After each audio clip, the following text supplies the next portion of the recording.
اور کوئی دوست فرمائیے. السلام علیکم سر. آگے آ جائیں. پہلی بات تو یہ ہے کہ آگے سر اور آگے آ جائیں. میں جماعت احمدیہ کا آدمی نہیں ہوں. آپ نے جو السلام علیکم سر کہا تھا اسی کو مجھے پتہ لگ گیا.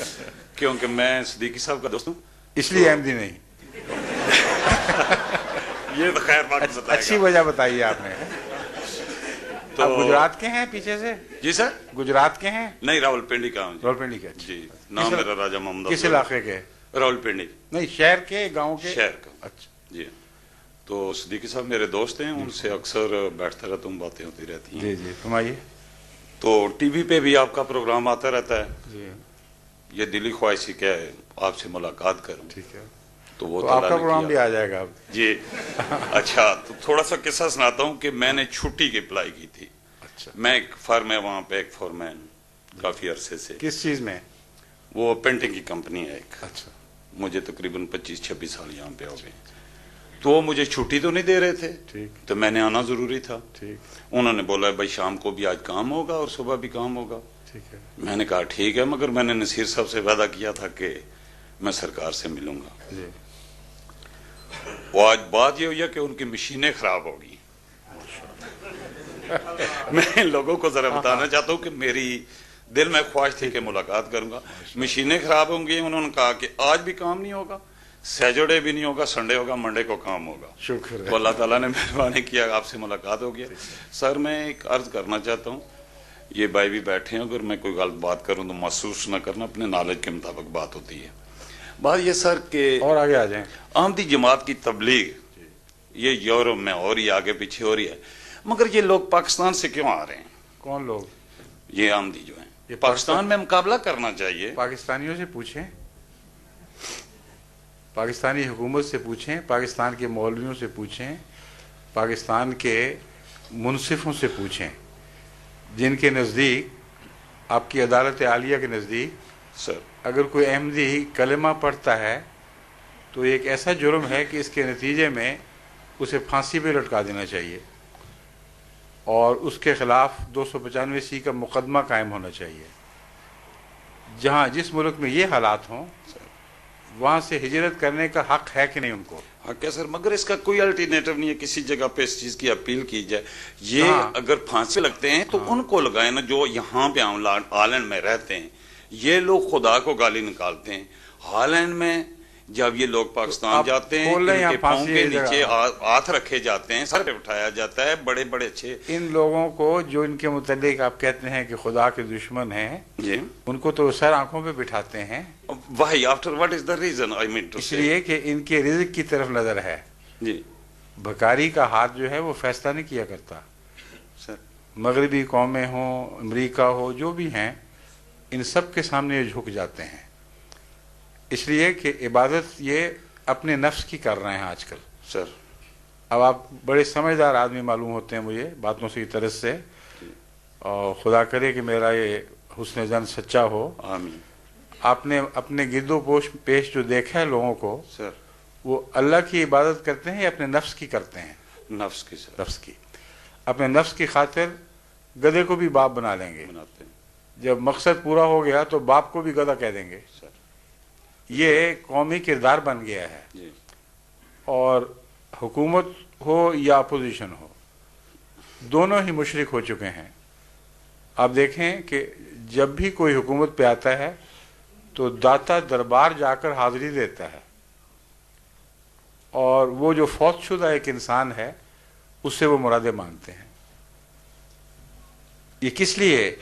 اس لیے نہیں کہ وہ دیندار واقعتاً ان کا احترام کر رہے ہیں, دنیا کو خریدنے کے لیے. بالکل بالکل صحیح ہے. Exactly. بے نظیر ہو یا نواز شریف ہوں, دونوں دربار میں جا کر جو سجدہ کرتے ہیں تو اپنے نفس کو سجدہ کرتے ہیں. عوام الناس کو پاگل بنانے کے لیے. سر اور ان کو وہاں سے کچھ نہیں ملتا, نہ مل سکتا ہے. تو جس قوم کا یہ حال ہو کہ اندر سے مشرک ہو گئی ہو, اس سے کیا خیر کی امید ہے؟ ان کا ملا اتنا بد نصیب ہے کہ اسلام کو آئے دن ہر جگہ, گلی میں, ہر موڑ پہ, ہر گھر میں خطرہ ہے, بلکہ ہر خطرہ اسلام کو کھائے جا رہا ہے. نہ دین باقی, نہ انصاف باقی, نہ سچائی باقی. نہ بچوں کا احترام باقی، نہ بڑوں کا احترام باقی، جہاں بچے بکتے ہوں، جہاں بچے اغوا ہوں اور اگر کوئی پیسے نہ دے تو ان معصوم بچوں کی لاشیں بوریوں میں بھر کے بھیجی جاتی ہوں، جی جہاں جب چاہے کوئی موٹر سوار جس کو چاہے قتل کر کے نکل جائے، ٹھیک، جہاں ڈاکے عام ہوں، جہاں چوری روزمرہ کا دستور بن جائے، کسی کو کوئی امن نصیب نہ ہو، وہاں ان کے نزدیک اللہ کے فضل کے ساتھ اسلام قائم ہے اور بڑا اسلام کا بول بالا ہو رہا ہے۔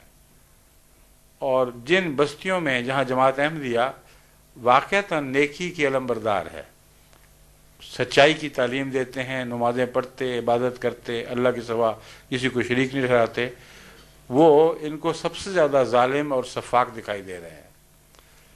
جب نظریں بھینگی ہو جائیں، جب دکھائی دینا بند ہو جائے یا غلط دکھائی دے، تو ایسی قوم کو آپ کیسے ہدایت دیں گے؟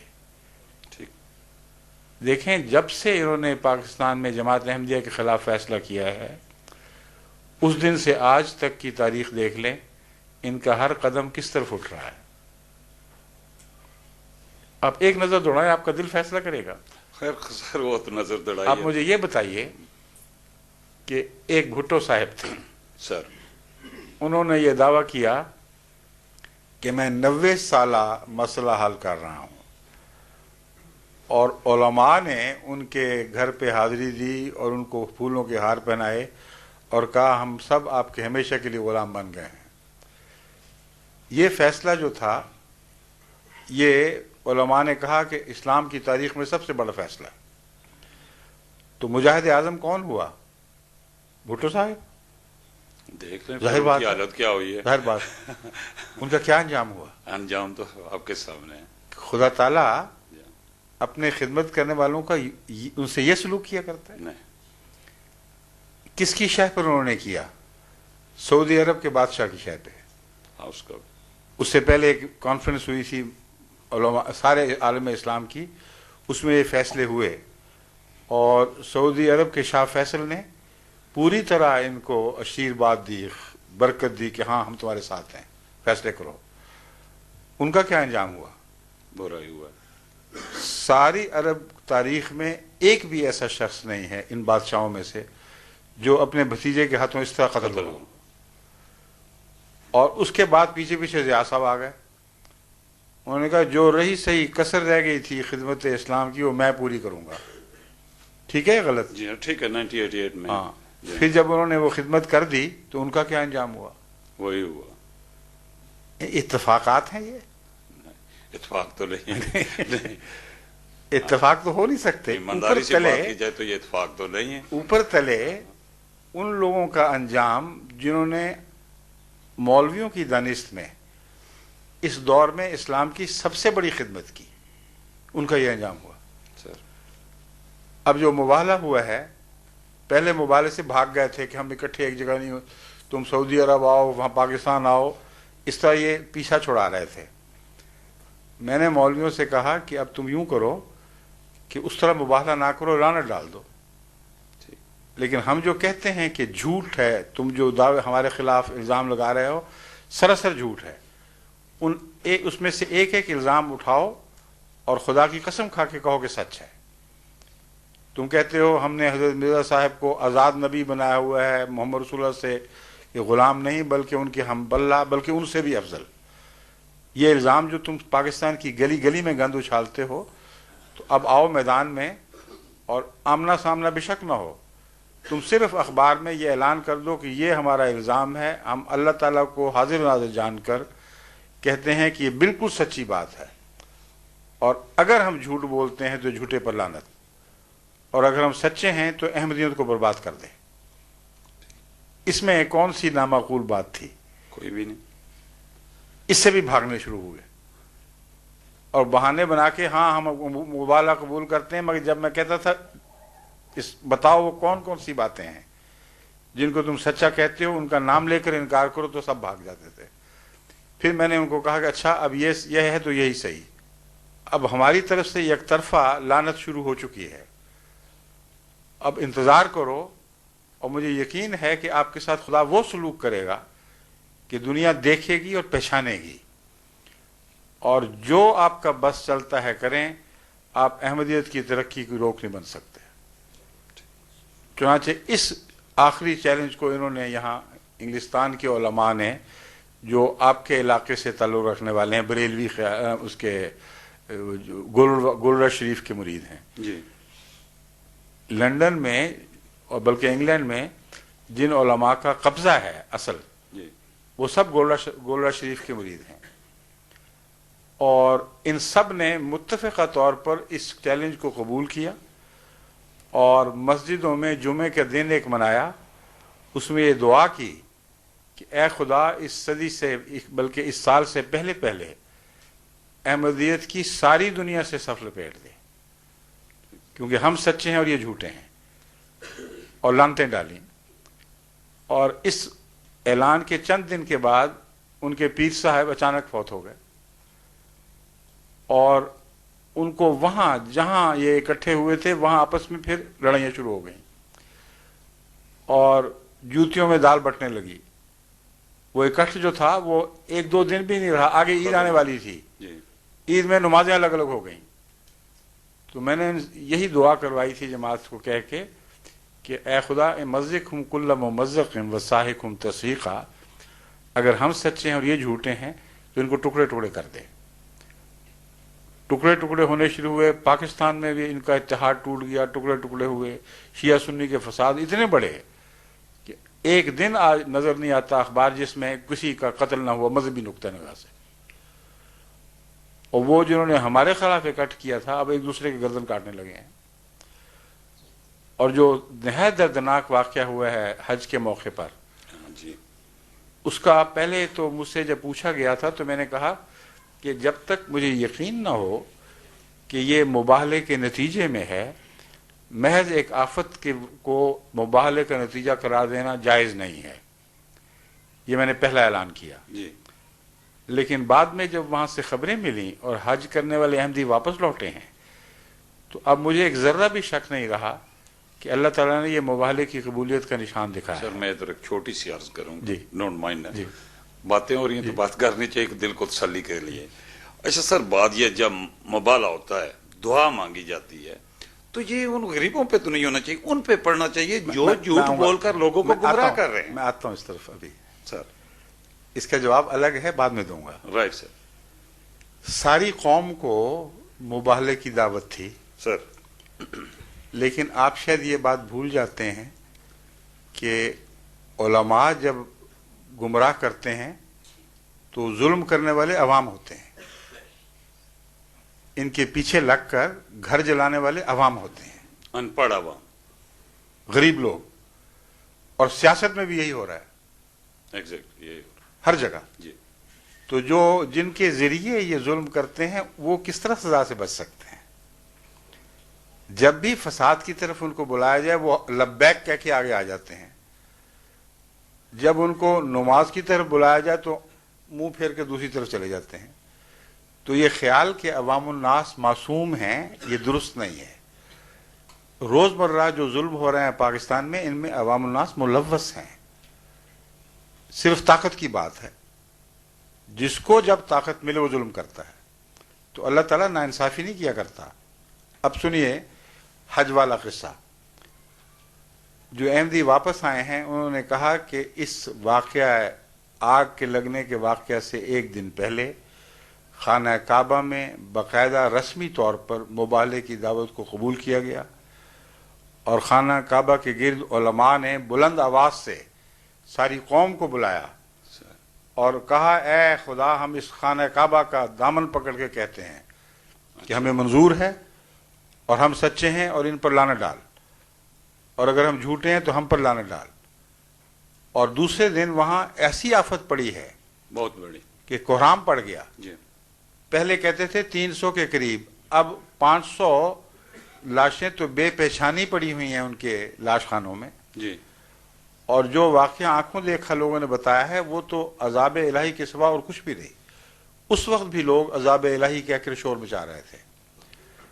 جو آگ لگی ہے آج تک سمجھ نہیں آئی کہ کس طرح اچانک ایسی خوفناک آگ جو اتنا جلدی گھیر لے لوگوں کو کہ نکل ہی نہ سکیں۔ اور پہاڑیوں پر چڑھے ہیں، چونکہ حکومت نے فوری طور پر جو بھیجے اپنے سپاہی، انہوں نے کہا کہ ان کو لے کر پہاڑیوں کی طرف چڑھ جاؤ، اور وہ پہاڑیوں میں ان کے پیچھے آگ چلی ہے، درست، اور کچھ چڑھتے چڑھتے جل کے مرے ہیں، اور کچھ ڈر کے مارے جب دوڑے ہیں تو گر گر کے جانے دیے ہیں۔ ہاں کچھ لے گئے پاؤں کے نیچے۔ ایک قیامت برپا تھی، اور ریکارڈڈ ہے یہ بات، اس سے ایک دن پہلے خانہ کعبہ کا دامن پکڑ کر ان لوگوں نے کہا تھا کہ اے خدا، ہم اصرار کرتے ہیں کہ یہ لوگ جھوٹے اور ہمارے سارے الزام سچے ہیں، اس لیے آج تو فیصلہ کر دے۔ تو اس کے دوسرے دن فیصلہ ہونا جو عید کے ساتھ ملا ہوا دن تھا۔ مگر سر جو میڈیا ہے کیوں خاموش ہے اس بات پر؟ کون؟ میڈیا جو ہے اخبارات وغیرہ، میڈیا یہ تو وہ کیوں خاموش ہے؟ اگر اتنی میڈیا بڑی تو بدیانتی بات میں، ہوئی ہے۔ آپ کا میڈیا تو بدیانتی میں مشہور ہے، اس نے اچھی باتوں میں ہمیشہ خاموش رہنا ہے۔ ٹھیک، آپ کس میڈیا کی بات کر رہے ہیں؟ پاکستانی میڈیا کی؟ نہیں صاحب کی ہے، سعودی عرب وغیرہ جتنی بھی مسلم جو ممالک ان کے ہیں، خلاف ان کا- جاتا ہے اس کو کیوں اچھالیں گے؟ یہ بات تو ایسی ہے جس کو انہوں نے ہر طرح سے دبانے کی کوشش کی ہے، ٹھیک، اور رفتہ رفتہ آہستہ آہستہ یہ چیزیں کھل کر سامنے آ رہی ہیں۔ میں نے آدمیوں کو مقرر کر دیا ہے کہ پورے حقائق تسلی کے ساتھ، گواہیوں کے ساتھ اکٹھے کریں، اس لیے نہیں کہ اس بات سے کوئی خوشی پہنچتی ہے ہمیں، اس لیے کہ اللہ تعالیٰ کی ایک پکڑ اگر لعنت ڈالنے کے نتیجے میں آئے تو یہ خدا کا فیصلہ ہے جو ہمارے پاس امانت ہے، لازم ہے کہ ہم دنیا کو بتائیں۔ اور ذیاب ہی کس طرح جلا تھا؟ جل کے مرا تھا نا۔ جل کے جی بالکل۔ تو یہ آگ کا معاملہ آگے چل نکلا ہے اب، اور بہت سے ایسے واقعات نظر آ رہے ہیں جس سے معلوم ہوتا ہے کہ ان پر آگ کا عذاب ڈالا جائے گا، اور قرآن کریم سے بھی پتہ چلتا ہے کہ یہ مقدر تھا، مگر اس تفصیلی بحث میں اس وقت نہیں میں جانا چاہتا۔ آپ کو میں مختصر اب یہی بتا رہا ہوں کہ احمدیت اللہ تعالیٰ کی فضل سے سچی ہے، اور جس جماعت نے اپنے سب کچھ اپنا داؤ میں ڈال دیا ہو اور اقرار کیا ہو کھلم کھلا کہ اے اللہ، اگر ہم جھوٹے ہیں اور یہ سچے ہیں تو ہمیں برباد کر دے، ان کے ساتھ خدا کے یہ سلوک کہ اس اقرار کے بعد دن بدن تیزی سے آگے بڑھنے لگے، اور دشمنوں کے لیے ناکامی اور ہلاکت اور رونا پیٹنا ہو، تو کیسے کوئی مان سکتا ہے کہ خدا ان کے ساتھ ہے، ہمارے ساتھ نہیں ہے؟ سر آپ کی جو نشریات ہیں اس میں یہ چیز تو آنی چاہیے نا، جو ہوئی ہے بھائی مبالغہ ادھر ہوا ہے خانہ کعبہ میں، اور اس کے بعد اس نے اس کا رزلٹ یہ ہوا۔ بالکل آتی ہے، اب یہ جو بات میں کر رہا ہوں نشریاتی میں تو آئے گی سر۔ اس سے پہلے میں آپ کو بتایا نا، جب پہلی دفعہ مجھ سے ایم ٹی اے پر یہ سوال ہوا سر تو میں نے پسند نہیں کیا، میں نے کہا دیکھیں، جو تکلیف ہے وہ سب کے لیے برابر تکلیف ہے، اپنے مسلمان بھائیوں بہنوں کے خواہ وہ کیسے بھی ہوں، ان کو جو تکلیف پہنچی ہے مجھے تو اس سے تکلیف ہے۔ تو جب تک خدا تعالیٰ کی طرف سے کوئی قطعی ثبوت نہ ملے کہ یہ مبالغے سے تعلق رکھنے والا عذاب ہے، ہمارے لیے جائز نہیں ہے کہ ہم اسے اچھالیں۔ چنانچہ پوچھنے والے کو میں نے سختی سے بند کر دیا، لیکن اس کے 2-3 دن کے بعد جب یہ حاجی واپس آئے تو انہوں نے جو باتیں بتانی شروع کی اس سے تو میں حیران رہ گیا۔ اسی جگہ جہاں دوسرے بھی تھے اور احمدی بھی تھے، خدا کے فضل سے ایک بھی احمدی کو غضب نہیں پہنچی، اور دوسروں کو تو آگ نے لپک لپک کے پکڑا ہے۔ اور وہ جو واقعات ہیں ابھی پورے ہم اکٹھے کریں گے اور پھر میں ان کو انشاءاللہ شائع کراؤں گا، تو جس کے دل میں بھی تقویٰ ہے وہ دیکھ سکتا ہے کہ یہ جو واقعہ اتفاقاً نہیں ہوا۔ ٹھیک ہے ٹھیک ہے، شکریہ۔ بھائی سر کوئی اگر غلطی ہے میں معذرت۔ نہیں کوئی غلطی نہیں، اور بھائیوں سے بھی آپ اگر نے کوئی تو میں نے موقع غلط دیا، بات کی ہو تو ساری آپ نے تو بہت اچھا موقع دیا سر۔ کہ بعض باتیں جو شاید ویسے میں بیان نہ کرتا، آپ کے کہنے کی وجہ سے میں نے بیان کر دیں۔ سر میں ایگزیکٹلی ان لوگوں کو بتایا کہ میں آپ سے ملنا چاہتا تھا، کیونکہ صدیق صاحب میرے دوست ہیں، اکثر ہم بیٹھتے رہتے، تو میں نے کہا تھا کہ اور آپ کو ملنے کا انتظام بھی تو اللہ نے کیا ہے، بس دیکھ لیں۔ ہاں تو دیکھ لیں۔ میں نے نصیر صاحب کو کہا کہ کب اگر چھٹی نہ ملی۔ کب تک ان اشاروں کو دیکھنے سے انکار کرتے رہیں گے آپ؟ Okay sir, thank you.